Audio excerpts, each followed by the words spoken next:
gaz et on incinère les cadavres et l'histoire recommence. Est-ce que c'était méthodique? Oui. Est-ce que systématique? Oui. Et c'était parfaitement bien préparé de chaque côté. Côté juridique, côté scientifique et côté méthodique. Côté scientifique. Voilà. Et est-ce que c'est clair? C'était comme interview à la chaîne. Là, un déporté juif n'était pas un être humain. C'était, en français, on dirait la matière première provisionale. Voilà, un shtick. La matière première provisionale, c'était les cendres qui filment la place d'Arthur et de.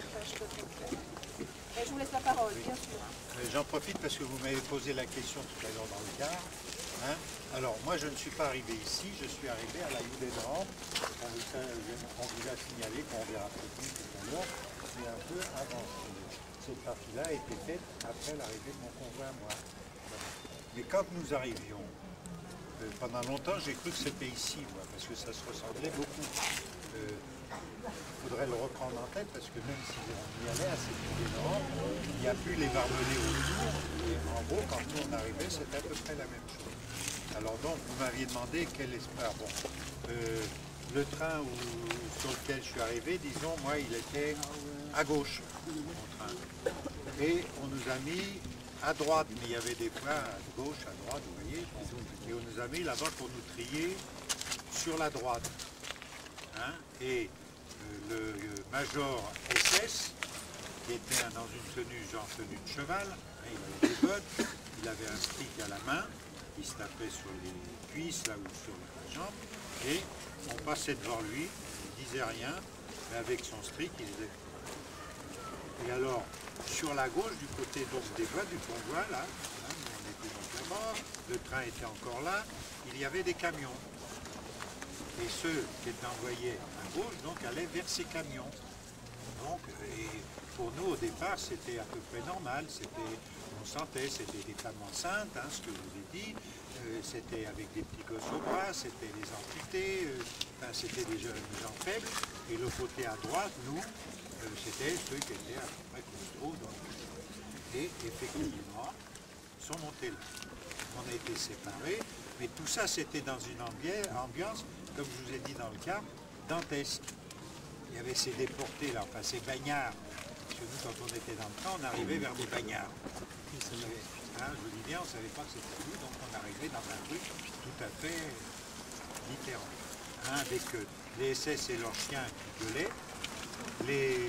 Les capots en général, les capots c'était ceux qui avaient le brassard et qui dirigeaient des groupes de travail, mais c'était des déportés ou des internés allemands, hein, les capots.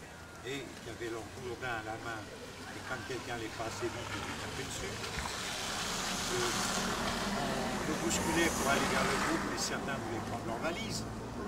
Tout ce qu'on demandait, c'est que dedans, il y a 2 ou 3 qui fassent tomber les valises.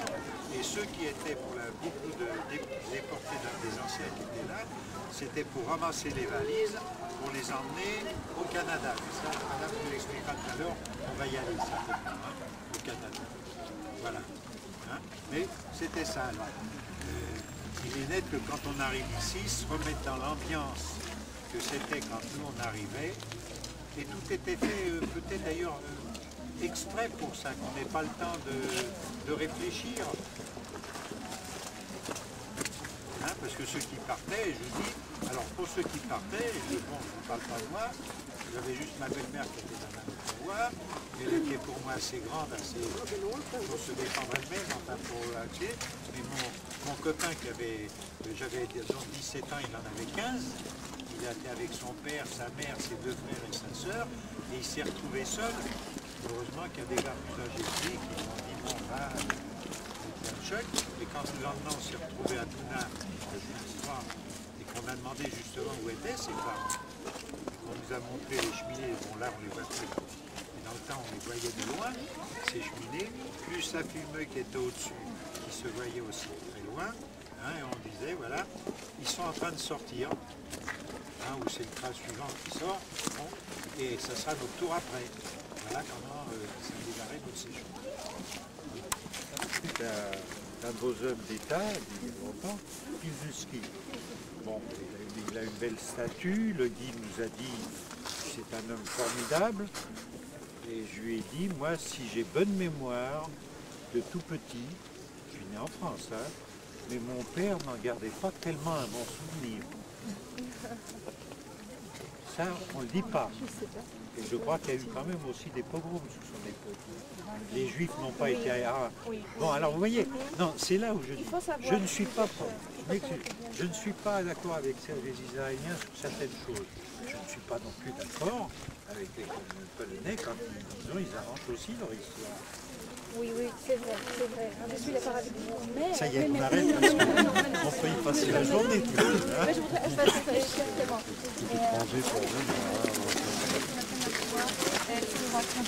C'est en 1900. C'est pendant des siècles. Alors, il n'y avait pas de changement, il n'y avait pas d'antisémitisme ici. Je peux pas dire que c'est un fou, mais bon, c'est comme en France, comme en Espagne. Donc, il y a la raison.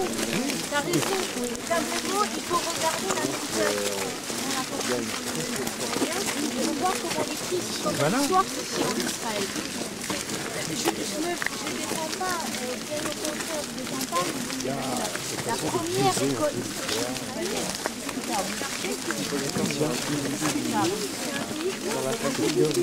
Non, c'est pas discutable, c'est une manière de voir. C'est un pays qui aura 60 ans dans 2 ans, voilà, dans un an, l'année prochaine. Donc c'est un tout jeune pays. Et les historiens là-bas, effectivement, ils commencent déjà à 60 ans d'existence. Donc c'est aussi intéressant, ça veut dire qu'il y a des gens qui sont suffisamment éclairés pour dire on nous a appris une histoire officielle qui était celle par exemple de la guerre d'indépendance, alors que c'était une guerre de conquête en 48. On nous a expliqué que les juifs marocains qui arrivaient dans les années 50 étaient extrêmement bien traités, ce qui n'a pas été le cas, ils ont été abandonnés dans le désert. Bon voilà, donc il y a des gens qui reviennent sur cette histoire officielle. C'est long et c'est vrai aussi, et qu'il y a un énorme manque dans la connaissance des Israéliens, qui est l'histoire du judaïsme, l'histoire des Juifs d'Europe de l'Est, l'histoire des Juifs du bassin méditerranéen, l'histoire des Juifs... Je ne pourrais pas vous voir parce que j'ai jamais pu obtenir réellement le lieu où on m'a fait ce qu'on fait ici et ce qu'on faisait là-bas. C'est-à-dire le tatouage, le déshabillage, le rasage, etc. Non. Je vais m'expliquer donc ici. Mais moi, c'était à Auschwitz. Alors quand on arrivait dans la baraque, on faisait disons, ce traitement d'arrivée, il y avait devant la baraque ici un gros carton. En carton, hein, un gros carton en carton. Et on devait retirer toutes nos valeurs. Et les choses, nos biens.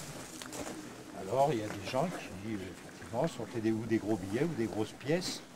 Hein, il y avait encore de l'argent, malgré ce qu'on leur avait pris déjà en cours de route. Hein, d'ailleurs, on vous expliquera peut-être plus tard. Plus loin, il y a un médecin qui regardait dans les derrières pour voir s'il restait rien. Hein, pour vous dire que ça allait loin. Mais donc là, et en ce qui me concerne, j'avais disons 2-3 pièces qui correspondent à peu près aux centimes aujourd'hui des euros, là, 1 centime ou 2 centimes. Il y avait des 5, hein, les 5 sous, dans mon époque ça existait, on appelait ça 5 sous. Hein. Bon, j'ai foutu ça là-dedans, ça ne représentait pas grand-chose. Mais ce qu'ils m'ont pris là, à l'intérieur, ils m'ont pris une fortune morale. J'avais sur moi, c'était ma grosse valeur, un blouson en cuir qui était tout râpé, qui était le blouson de mon frère. Et voilà, encore aujourd'hui, j'ai le souvenir de ce blouson qu'ils m'ont pris, hein, et qui était un bien très cher, parce que pour moi, mon frère aîné, ça a été mon symbole. C'est lui qui m'a tracé la voie que j'ai suivie, disons, toute ma vie. D'Inde, de Chine et je ne sais où encore dans le monde. C'est une réalité. Voilà. Aujourd'hui, c'est vrai que l'apprentissage des jeunes Israéliens, les jeunes Israéliens, ce qu'on leur apprend aujourd'hui, c'est la période antique, la Bible, et depuis 48. Bon. Non, mais oui, essayons de rester objectifs et de rester juste, mais c'est pas facile, pas toujours. Hein. Et quand on a eu les remarques, nous les Juifs, disons de France ou d'Europe, hein, parce qu'il n'y avait pas que les Juifs de France qui étaient portés ici, des sabrats qui disaient mais qu'est-ce que vous avez foutu de vous laisser enfermer comme des moutons, vous ne pouviez pas vous battre. Les gars du ghetto ils ne se sont pas battus, nous on ne s'est pas battus, hein. On s'est battus tant qu'on a pu.